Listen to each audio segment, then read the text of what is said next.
시간을 통해서 또 하나님의 은혜가 우리 성도님들에게 충만히 임하기를 주님의 이름으로 축복합니다. 오늘은 지옥에 던져지는 죄라는 제목으로 말씀 나누겠습니다.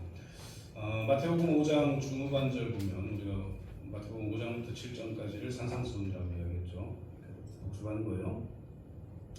중후반부 말씀 보면 율법에 대해 이스라엘 백성들이 율법에 대해서 오해하고 있는 것을 예수 그리스도께서 율법을 완성하신 예수 그리스도께서 다시 풀어주는 해석하는 그런 내용들이에요. 그래서 지난주에 또 똑같이 우리가 봤잖아요. 심판받아 하나님 앞에 심판받아 마땅한 죄가 무엇인지 큰 죄가 있고 작은 죄가 있다고 생각하고 이 이스라엘 백성들이 유대인들이 큰 죄를 짓지 않으면 아주 괜찮다 이렇게 생각했던 그것이 잘못됐다. 모든 것은 다 똑같은 하나님 앞에서는 죄다. 이렇게 우리가 지난 시간에 봤고 오늘은 지옥에 던져지는 죄라고 이제 거창하게 제목이 나와 있는데 지난 시간에 배운 거나 오늘 배우는 거나 다 똑같이 지옥에 던져져요. 죄를 지으면. 이걸 이제 우리가 전제하고 들으면 됩니다. 이스라엘 백성들은 자기들이 이제 선민이라는 어떤 그런 사상을 가지고 있죠. 그런데 사실 우리가 잘 생각해 보면 이스라엘 백성들은 상당히 좀 특별합니다. 왜 뭐가 특별하냐면 구약 성경을 받은 민족이에요. 그러니까 하나님이 특별히 사랑했죠. 특별히 사랑하셨어요. 우리가 그건 인정해야 돼요. 사랑하셔서 구약 시대에 하나님이 법을 주시고 하나님이 동행함으로 이 이스라엘 백성들이 하는 일마다 하나님이 어떻게 하면 복을 주시고 어떻게 하면 벌을 주시고 이것을 교보제처럼 이렇게 했던 민족이란 말이에요. 그러니까 구약 성경을 직접 받았던 민족이고 그래서 어쩌면 이들은 더 이 율법에 파묻혀서 살고 그래서 이 율법을 지키기 위해서 지금도 쪼개고 있고 그래서 이 율법을 지키기 위해 어떻게 하면 지킬 수 있을까? 이건 우리가 좀 배워야 되는데 어떻게 하면 율법을 지킬 수 있을까 하고 고민해요. 이 유대인들이 우리가 나쁜 면만 계속 얘기해서 좀 그렇지만 예수 그리스도 주기인 민족이 그 사람들이잖아요. 바리새인, 사두개인, 대제사장. 근데 한편으로 보잖아요. 그러면 진짜 열심히 한다. 저렇게 열심히 신앙생활을 얼마나 좋을까? 라는 생각이 들 정도예요. 예전에 제 모교회에서 저희 얘기를 한번 한 것 같은데 북한 선교 쪽에 관심을 가지고 계셨어요. 그 목사님이. 그래서 탈북한 분들이 와서 예배를 드려요. 근데 이분들이 저한테 이제 얘기를 한 거예요. 제 청년 때인데 왜 신앙생활을 위해 한국 사람, 남한 사람들이 이렇게 하는지 모르겠대요. 무슨 말이냐? 그랬더니 이렇게 성경 안 읽고 이렇게 기도 안 하는 그리스도인이라고 얘기하는 사람들 처음 봤다. 이렇게 얘기를 하는 거야. 이렇게 얘기하는 거예요. 그게 그들은 그 사람들은 뭐 어디 뭐 갇혀 있거나 이러면 하루 종일 성경을 하루 종일 찬송한대요. 그리고 열심으로 한대요. 하나님이 말씀하신 걸 어떻게 하면 지킬까 하고 열심히 한대요. 근데 남한에서는 신앙생활을 그렇게 해요.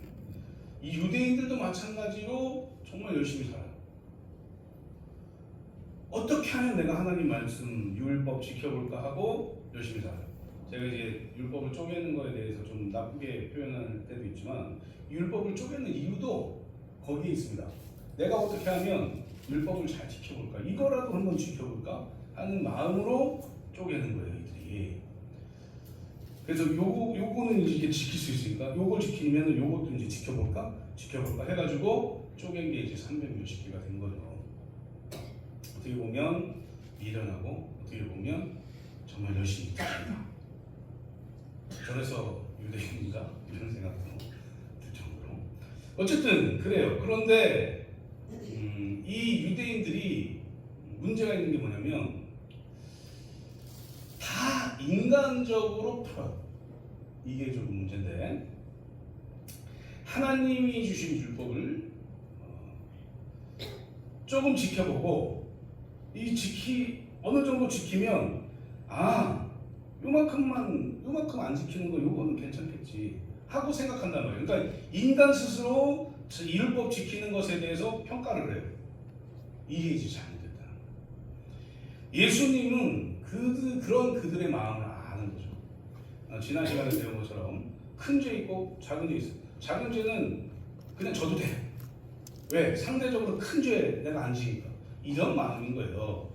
그러니까 이 예수님이 틀렸어 라고 얘기하는 거죠. 너 그 정도면 괜찮아 이렇게 얘기하는 게 아니라 너 그거 진짜 틀렸어. 왜? 하나님의 기준으로 봤을 때는 다 죄야. 아담과 하와가 왜 불순종의 죄를 지었다고 얘기를 합니까? 하나님의 말씀에 순종하지 못했기 때문이잖아요. 그러니까 이 성경 율법은 다 지켜야 되는 거죠. 그런 식으로 따지면. 그러니까 예수님은 다시 한번 복음으로 설명을 해주는 거예요. 그게 아니다. 그게 아니다. 라고 얘기하면서. 그래서 오늘 말씀도 그런 뉘앙스로 쓰여져 있습니다.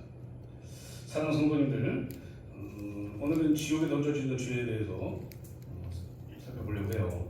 하나님께 심판받을 만한 죄나 지옥에 던져지는 죄나 똑같은 거죠.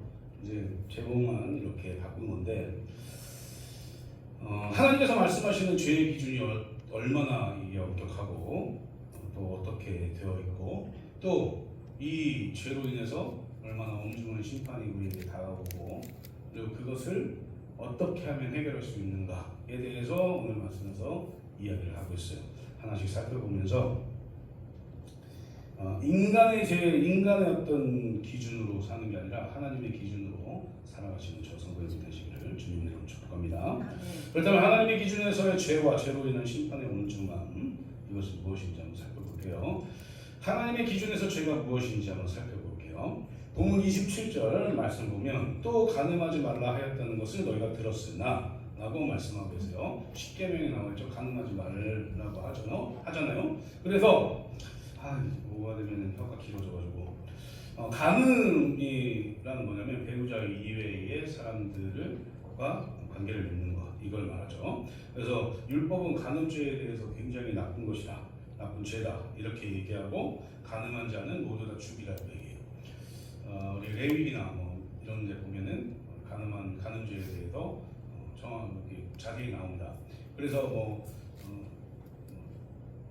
서모나 이런 사람들, 아버지의 부인과 간통한 자는 돌로 쳐서 죽인다, 이런 내용이 나와 있고, 또 실제로 예수님 당시에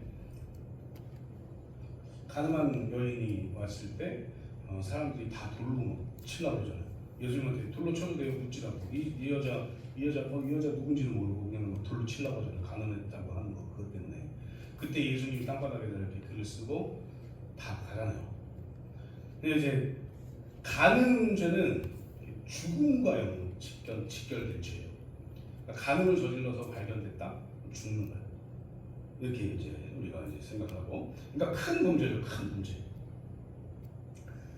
간음을 저지른 이 큰 범죄를 그래서 이스라엘 백성들, 유대인들 가운데 종교 지도자들이나 이런 지도자들이 앉으려고 노력을 해요. 앉으려고 노력합니다. 거기까지는 좋아. 근데 그 간음죄를 지은 사람이 딱 나타나면 엄청난 정죄를 합니다. 엄청나게 정죄를 해요. 이 사람은 어떻게 살 수도 없을 정도로 정죄를 해요.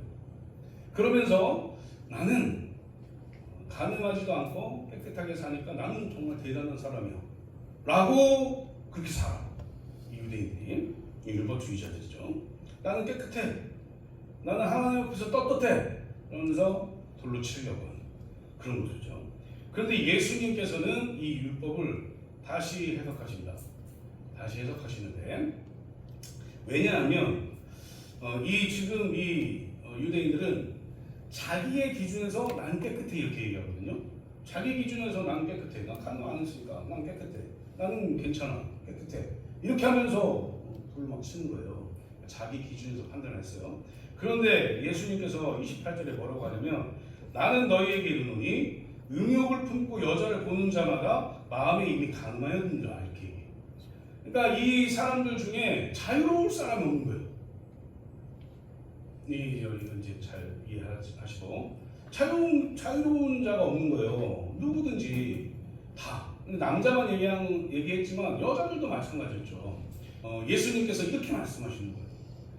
너희들 겉으로만, 너희들 판단 기준으로 겉으로만 간음 안 했다고 간음죄가 성립되는 게 아니라, 성립 안 되는 게 아니라 너희들 마음에 음욕을 품으면 그것도 간음죄야. 이렇게 다시 재해석해 주셨어요. 이 말을 다시 한번 생각해 주면 뭐냐면 육체적인 것만 간음이 아니고 마음으로 지은 죄도 다 간음이다. 이 죄는요 사실은 마음에 있어야지 이게 행동으로 나와요. 마음에 내가 이거 잘못할 마음이 없는데 잘못을 한다? 말도 안 돼요. 그래서 우리가 무슨 어떤 범죄자들 이야기를 들어보면은 다 마음에 있으니까 그 일을 한 거예요. 마음에 있으니까 살인한 거예요. 마음에 있으니까 도둑질하는 거예요. 마음에 있으니까 이상하게 잘못 얘기하는 거예요. 마음에 그게 있으니까 자기 위해서 살려고 하는 거죠. 간음의 문제를 얘기하지만 하나님께서는 한 가지 중요한 포인트를 말씀하신 건데, 예수님께서는 뭐냐면 하나님은 겉만 보시는 분이 아니라 마음속도 보신다는 거예요. 사랑하는 성도님들, 우리는 간음죄를 안 지을 수도 있고요. 겉을 볼 때 간음죄를 안 짓고 또 도둑질 안 하고 큰 범죄를 안 할 수 있어요. 그러나 우리의 마음속에는 그러지 않을 수 있습니다. 제가 이제 하나님이 아니어가지고 우리 성도님들 마음을 정확히 잘 모르겠으나 마음속으로 이웃을 미워하잖아요. 죄예요. 마음속으로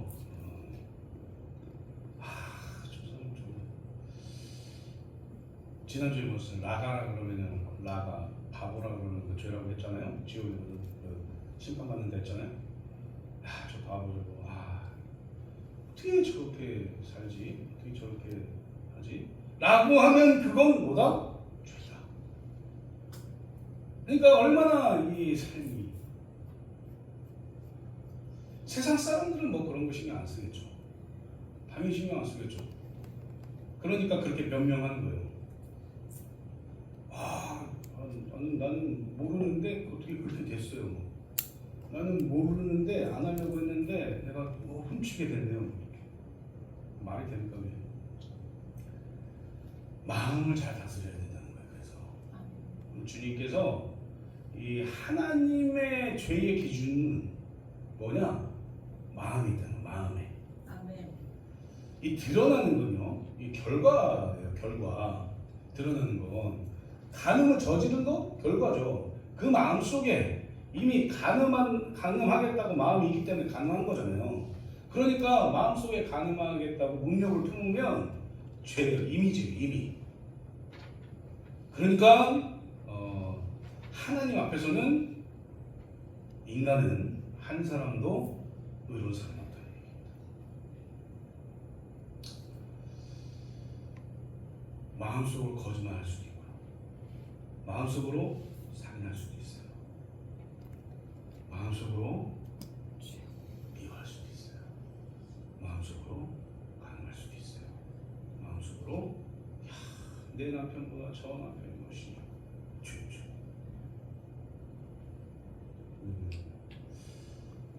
그런 분들 계시나요? 안 계실 거라고 믿습니다.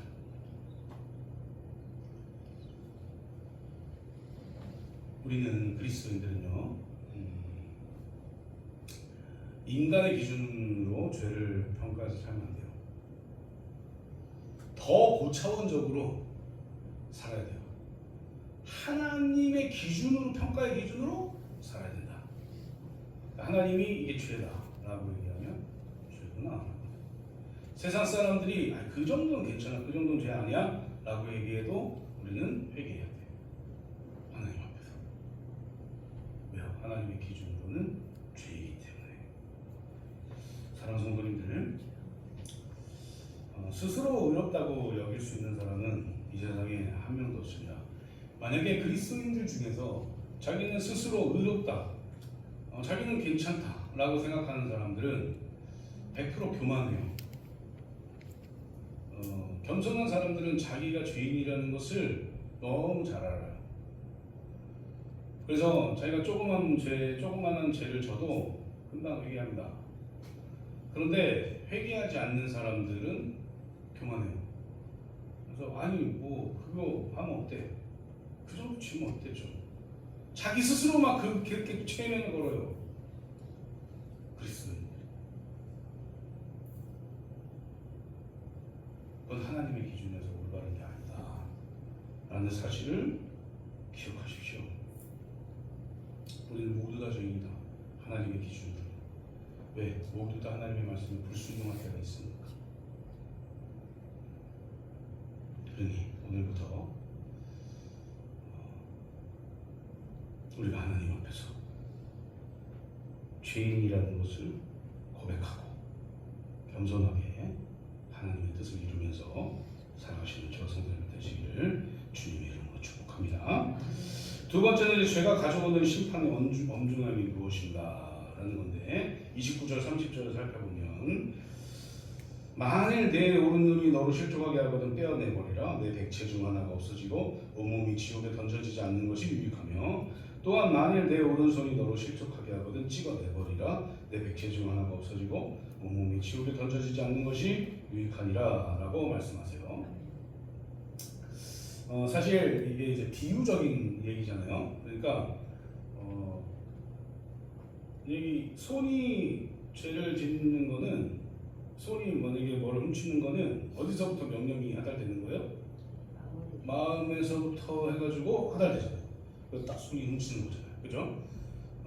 안 좋은 곳으로 죄를 짓는 곳으로 가는 거 마음에서부터 머리로 해가지고 딱 되니까 다리가 움직이는 거잖아요. 그죠? 그러니까 손이 잘못한 게 아니잖아요. 어디가 잘못해요? 마음이 잘못한 거잖아요. 그런데 이제 비유적으로 여기 이제 이 말씀은 이제 비유적인 거예요. 비유적으로 이게 죄를 졌으면 이거 달고 지옥 가지 말고 이거 떼고 천국 가라는 거예요. 차라리 이거 떼고 천국 가는 게 낫지 않겠냐.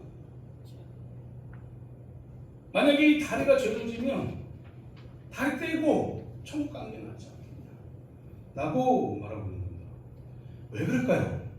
이 지옥이라는 곳이요, 우리가 이제 알듯이 이제 성경에서 보듯이 구더기도 살 수 없을 정도로 뜨거운 불이 막 타요. 아마 거기는 바퀴벌레도 안 살 거예요. 못 살겠죠. 엄청 뜨거운 곳이에요. 죽지도 않아요. 그러니까 하나님의 엄중한 심판으로 인해서 지옥에 가잖아요. 그런 고통 가운데 산다는 거예요. 그러니까 너 이거 죄 짓는 팔 달고 지옥 가지 말고 이거 없이 천국 가라. 이렇게 얘기하는 거죠. 이렇게 하나님의 심판은 엄중한 거예요.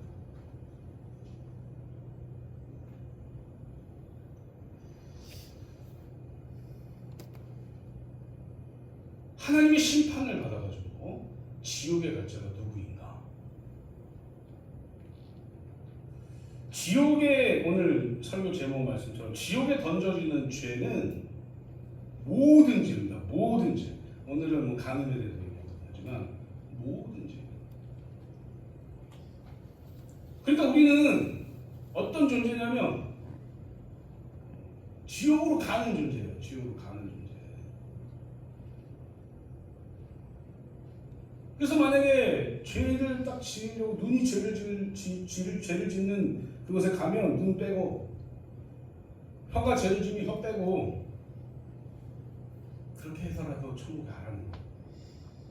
왜요? 하나님의 그 지옥의 심판은 너무 고통스럽기 때문에. 우리가 상상하는 것 이상일 것 같아요. 상상을 어디까지 하시는지 모르겠지만, 그러니까 더 천국에 가기 위해서 어떻게 해야 된다? 열심히 살아야 돼요. 열심히 마음을 먹고 죄를 안 지으려고 열심히 노력해야 돼요. 죄를 짓는 곳에 가면서 아니 뭐 한 이 정도는 괜찮아. 이 정도 하나님이 이해해 주시겠지. 내가 너무 힘든데? 내가 너무 힘드니까 이 정도 해도 되지 뭐. 교회 갔다 왔잖아. 이러지 말라고요. 그것도 죄예요.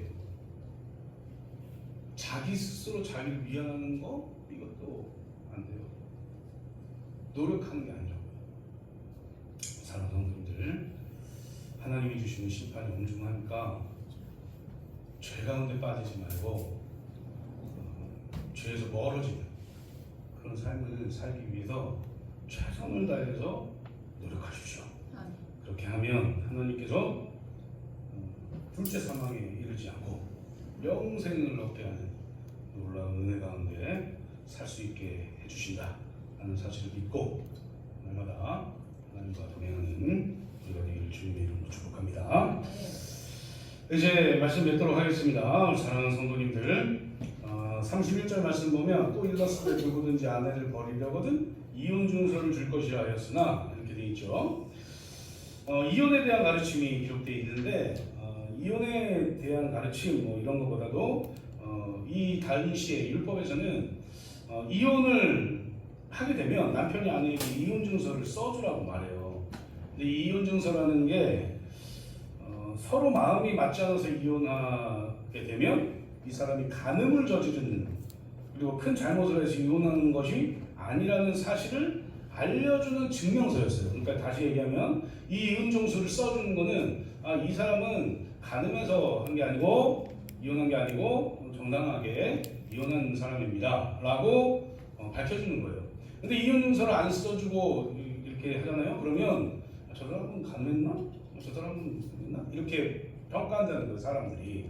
그래서 돌로 맞아 죽거나 혹은 아무것도 못하고 사는 거죠. 근데 예수님께서 32절에 나는 너희에게 이르노니 누구든지 음행한 이유 없이 아내를 버리면 이는 그로 간음하게 하며 또 누구든지 버림받은 여자에게 장가드는 자도 간음함이니라 이렇게 말씀하세요. 그러니까 반대로 말씀하시죠. 예수님이 이렇게 말씀하신 이유가 있습니다. 이혼하지 말라는 얘기예요. 이혼하지 마라.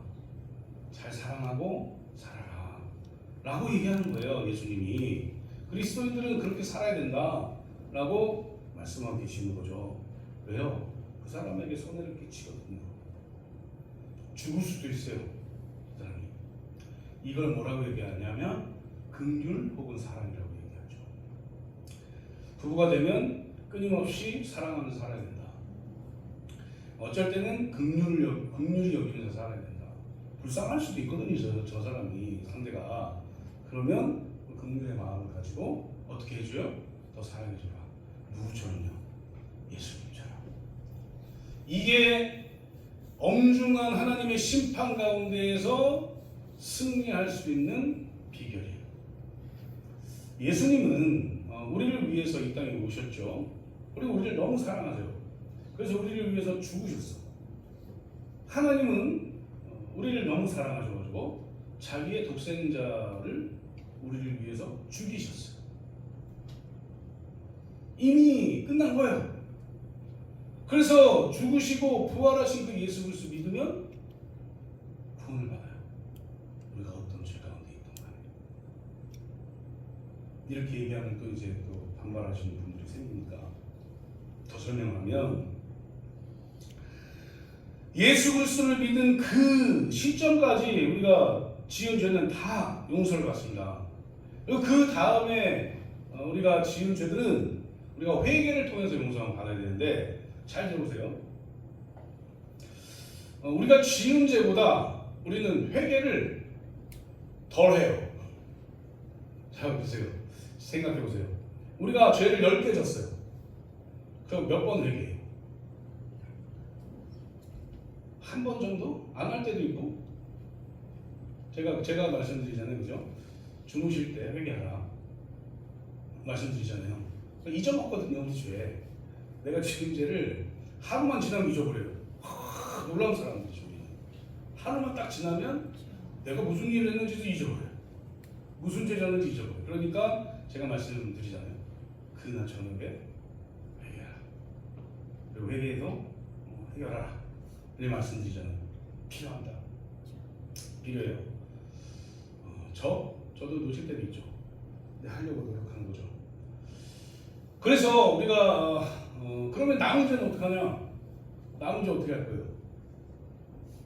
남은 죄 어떻게 회개 안 하고 남은 죄 어떻게 할 겁니까? 좀 차곡차곡 싸가지고 어떻게 좀 쓰레기를 버려가지고 그렇게 할 거예요. 그러니까 여기서 중요한 게 뭐냐? 죄는 인간이 어떻게 할 수 없다는 거예요. 인간이 해결할 수 없는 거예요. 그래서 말씀하시죠. 성경에서 그렇고 성령 하나님을 통해서 알고 깨닫게 해달라고 기도하셔야 돼요. 내가 지금 지은 죄가 무엇인지 알게 해달라고 기도하셔야 돼요. 아멘. 그리고 그걸 해결하셔야 돼요. 해결하지 못하면 어떻게 돼요? 엄중한 심판 가운데 지옥에 갈 수 있는 죄 가운데 들어갔습니다. 이제 무서워, 우리 두려워해야 됩니다. 그래서 더 열심히 내가 하나님 믿고 신앙생활 해야 되겠구나. 그래서 더 열심히 부활을 소망하면서 살아야 되겠구나. 우리가 어떻게 할 수 없으니까 하나님 붙들어야 되겠구나. 우리가 죄의 문제를 해결할 수 없으니까 우리 주님 붙들고 해결해야 되겠구나 라고 마음을 먹어야 된다. 결단해야 된다고요. 그래야 조금 돼요. 인간이 그래요. 우리 주님만 우리의 죄를 해결할 수 있다. 그러면 우리는 방법이 뭐냐? 우리 주님에게만 물어보고 주님에게만 매달려야죠. 내 생각으로 이거 해결됐지 뭐, 이 정도면 해결됐지 뭐, 이렇게 하지 말라. 해결 안 된 거예요. 내가 누군가를 미워했어요. 아니 뭐 요 정도 또 사랑 괜찮겠지? 하고 그 정도에서 끝내면 안 된다고요. 완전한 게 아니고 그게 완전한 사랑을 보여줘야 돼요. 그래야지 하나님 사랑하는 거, 이웃을 사랑하는 거. 잘 안 되겠죠? 잘 될 것 같습니까? 잘 안 돼요. 그래도 하세요. 해야 되니까. 안 하면 안 되니까. 우리가 이웃을 사랑하지 않는 것도 죄입니다. 왜요? 하나님의 말씀이거든요. 그래서 그것도 불순종이죠. 그래서 우리가 조금이라도 이웃을 미워하는 마음, 사랑하지 않는 마음이 생기면 자꾸 나를 혼내야 돼요. 자꾸 나를 혼내가지고 하나님께 기도하고 하나님 저 죄 짓지 않게 해주세요. 미워하지 않게 해주세요. 사랑하게 해주세요. 기도해야 돼요. 그리고 사랑하게 될 거예요. 그렇게 하면. 어떻게 내가 저 사람을 사랑하지? 라고 할 정도로 사랑하게 돼요. 왜냐하면 주님은 원수도 사랑하라 하셨잖아요. 되니까 그거 얘기하는 거 아니겠습니까? 사랑하는 성도님들, 마음속으로 짓는 죄들을 자꾸 지으면 안 돼요. 안 짓기 위해서 힘쓰는 우리가 되고, 또 그렇게 함으로 인해서 지옥에 갈지에서 천국에 가는 영생을 주시는 저 성도들 되시기를 주님의 이름으로 축복합니다. 이 시간에 우리 그 사람을 만나 보시고